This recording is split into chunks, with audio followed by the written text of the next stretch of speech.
Hi, my name is Natasha Combs.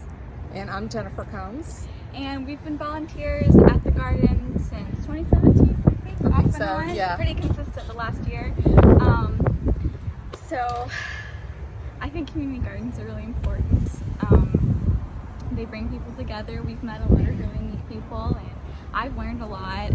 I'm an aspiring plant scientist, so this has been a really great way for me to learn and to fuel my passion. And I really enjoy coming here, especially since COVID. This has been something that's outside, and I get to do and still get some exercise and sunshine. And yeah, this is very fulfilling for me. I started coming here because of Natasha's interest, my daughter.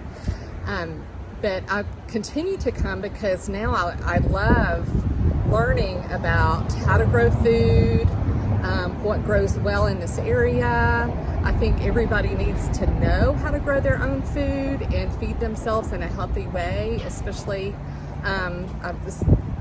since health problems have cropped up for me. And with COVID also, that really drove home that we all need to know how to grow our own food. You never know what's going to happen. We regularly have hurricanes. We always need a stocked pantry. And I think it's so great that we can come here and work for a couple hours and take home bags of yummy, fresh grown food. Tell us a little bit about your research that you did that involved the garden and what you did with that.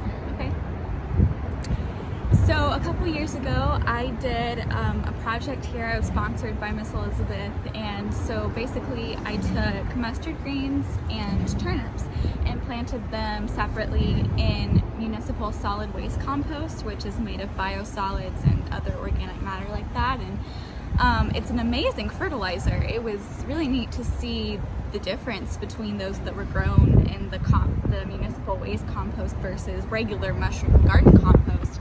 The roots were much bigger, the plants were larger and healthier, so obviously it has lots of great nutrients, but the issue with it is that it contains heavy metals, which, that's not healthy for us to consume in large amounts. So I was going to see if the mustard greens would draw up the metals, and so if that was true, then we could use that as a cheaper and safer alternative to chemical treatments and other things like that. So I found that at least in my personal boxes, it did not take anything up, which was interesting. I thought it would. But when we retested the soil for the levels, the metal levels, they had gone down drastically. So obviously it went somewhere. I don't know if it was the rainwater or, there are probably some variables that I wasn't able to control. So that would be a great place for someone else to pick up. And honestly, I left with more questions, but that's what science is all about, right? So yeah, I had a really